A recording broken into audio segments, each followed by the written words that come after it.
Vamos iniciar nosso estudo para a Lei de Improbidade Administrativa para a Guarda Municipal de Marituba. O sistema de responsabilização por ato de improbidade administrativa tutelará a probidade nas organizações do Estado e no exercício de suas funções, como forma de assegurar a integridade do patrimônio público e social, nos termos desta lei. Parágrafo 1º. Considera-se ato de improbidade administrativas as condutas dolosas tipificadas no artigo 9, 10 e 11. No artigo 9 fala sobre enriquecimento ilícito, no artigo 10 fala sobre dano ao erário e no artigo 11 fala sobre contra os princípios da administração pública, né, que a gente conhece lá como limpa, legalidade, pessoalidade, moralidade, publicidade e eficiência. Ressalvados os tipos previstos em lei específica. Parágrafo 2º. Considere-se dolo a vontade livre e consciência de alcançar o resultado ilícito, tipificado no 9, 10 e artigo 11 desta lei, não bastando a voluntariedade do agente. Ou seja, não basta ele fazer um ato que ele queria fazer. Ele tem que ter a vontade, né, o dolo, de fazer aquilo lá porque sabe que é errado. Ele tem a vontade de realmente prejudicar a administração pública, né, com dano, se for dano ao erário, ou para se enriquecer ilicitamente, né, ou contra algum dos princípios da administração pública. Ele tem que ter a vontade, né, o dolo de saber que esse ato é ilícito. Parágrafo 3º. O mero exercício da função ou desempenho da competência pública, sem comprovação de ato doloso com fim ilícito, afasta a responsabilidade por ato de improbidade administrativa. Parágrafo 4º. Aplica-se o sistema de improbidade disciplinado nesta lei os princípios constitucionais do direito administrativo sancionador. Parágrafo 5º. Os atos de improbidade violam a probidade na organização do Estado e no exercício de suas funções e a integridade do patrimônio público e social dos poderes executivo, legislativo e judiciário, bem como das administrações direta e indireta no âmbito da União, dos Estados, do município e do Distrito Federal. Parágrafo 6º. Estão sujeitos às sanções desta lei os atos de improbidade praticados contra o patrimônio de entidade privada que recebam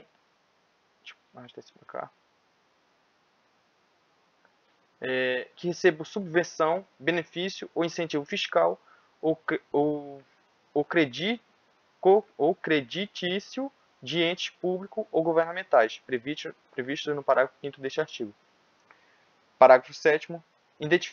Independentemente de integrar a administração indireta, está sujeita às sanções desta lei os atos de improbidade praticados contra o patrimônio de entidade privada, para cuja criação ou custeio ao erário haja concorrido ou concorra no seu patrimônio receita atual, limitando o ressarcimento de prejuízo. Nesse caso, a repercussão do ilícito sobre a contribuição dos cofres públicos. Parágrafo 8º. Não configura improbidade a ação ou omissão decorrente de divergência interpretativa desta lei. Ou seja, tem que ser uma coisa, um ato ilícito que deve estar escrito aqui nessa lei, ou no artigo 9, 10 ou 11. Não pode ter uma interpretação. Fiz qualquer coisa, é improbidade administrativa. Essa lei é muito parecida também com a lei de abuso de autoridade. O pessoal costuma falar que qualquer coisa é abuso de autoridade, não pode fazer mais nada, é abuso de autoridade. Pode até ser abuso de autoridade na parte do direito administrativo, né, mas não criminalmente. Aqui é a mesma coisa. Para se configurar improbidade administrativa, só deixar claro, improbidade administrativa não é um crime. Né? O único crime constante nessa lei é quando alguém falsamente acusa alguém de praticar a improbidade administrativa. Vamos até ver aqui, ó. Já que estamos tendo um assunto, estamos no slide 4, bora lá para o final. Está aqui, ó. O único crime constitui crime a representação por ato de improbidade contra agente público ou terceiro beneficiário quando o autor da denúncia sabe inocente. Ou seja, ele sabe que o agente público é inocente e mesmo assim ele vai lá e denuncia por improbidade administrativa. O crime é detenção de 6 a 10 meses e multa. Uma pena bem baixa, né? De 6 meses a 10 meses e multa. Aqui também fala sobre a prescrição, né? A ação para aplicação das sanções previstas nessa lei prescreve em 8 anos, contados a partir do ocorrido do fato, ou no caso de infração permanente, no dia em que cessou a permanência.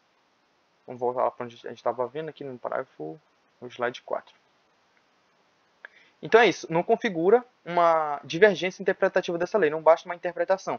Tem que realmente estar escrito no texto da lei. Se está escrito, então vai configurar a improbidade administrativa. Baseada em jurisprudência, ainda que não pacificada, mesmo que não venha a ser posteriormente prevalecente nas decisões dos órgãos de controle ou dos tribunais do Poder Judiciário. Ou seja, mesmo que o Judiciário entenda, vai estar errado isso. Tem que estar escrito na lei. Não basta uma interpretação do judiciário ou uma jurisprudência, a doutrina, seja o que for. Artigo 2º. Para efeito desta lei, considera-se agente público o agente político, o servidor público e todo aquele que exerce, ainda que transitoriamente ou sem remuneração, por eleição, nomeação, designação, contratação ou qualquer outra forma de investidura ou vínculo, mandato do cargo, emprego ou de função nas entidades referidas no artigo 1º. Parágrafo único. No que se refere a recursos de origem pública, sujeitos às sanções previstas nesta lei,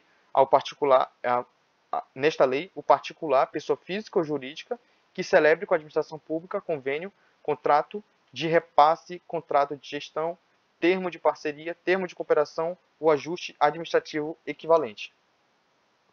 Artigo 3º. As disposições desta lei são aplicáveis no que couber aquele, mesmo não sendo agente público, induz ou concorra dolosamente para a prática do ato da improbidade. Ou seja, isso aqui é um particular, não é agente público, mas ele induziu ou concorreu dolosamente. Tem que ter o dolo, cara. Não existe improbidade administrativa culposa. Se for culposo, se o agente público praticou alguma improbidade administrativa, configurada aqui na lei, só que de forma culposa, não vai configurar ato de improbidade, porque precisa ter o dolo, precisa ter a vontade de praticar o ato ilícito.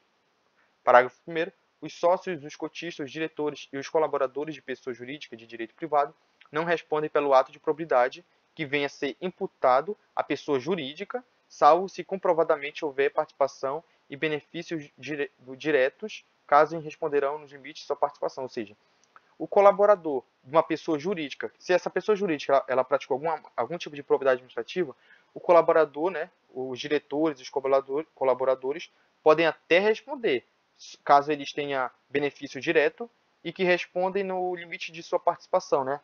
A famosa na medida de sua culpabilidade, que a gente aprende até no concurso de pessoas, o agente responde na medida da sua culpabilidade, só que aqui diz limite de sua participação. Parágrafo 2º. As sanções desta lei não se aplicarão à pessoa jurídica, caso o ato de improbidade administrativa seja também sancionada como ato lesivo à administração pública. Artigo 7º. Se houver indícios de ato de improbidade, a autoridade que conhecer dos fatos representará o Ministério Público competente para as providências necessárias. Artigo 8º.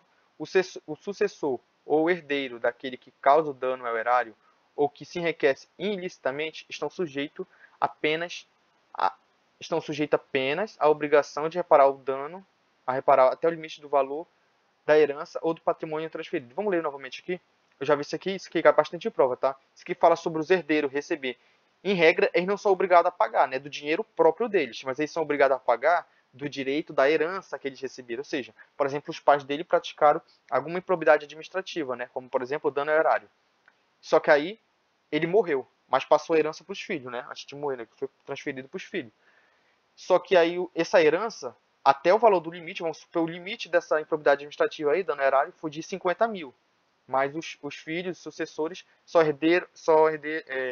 tiveram a herança de 30 mil reais. A pagar só os 30. Os outros 20 mil vai ficar por assim mesmo.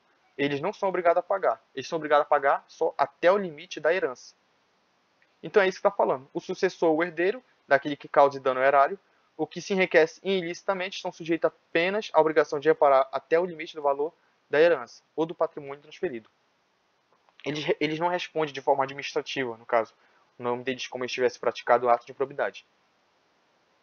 A responsabilidade do sucessor... Calma aí. A responsabilidade sucessória...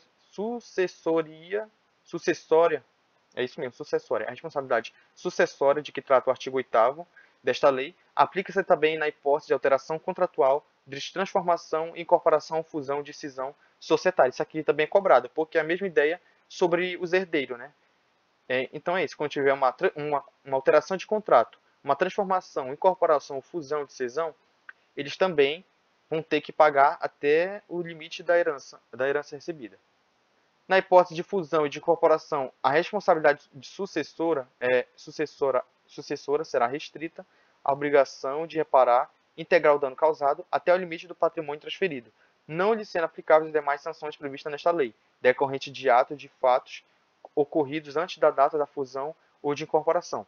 Exceto, tem uma exceção, e essa exceção já caiu na prova, exceto no caso de simulação ou evidente intuito de fraudar devidamente comprovados. Ou seja, essa pessoa fez apenas uma fusão, uma transformação dessa empresa, né, essa pessoa jurídica, por exemplo, para se livrar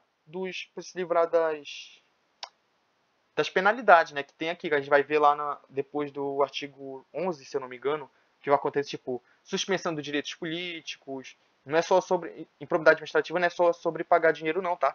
Tem algumas responsabilidades também. E é por isso, às vezes, uma empresa faz uma transformação, uma incorporação, seja fusão, cisão societária, né, de forma fraudulenta, que é fraude, só para apenas pagar o dano, né? Apenas o dano horário, por exemplo.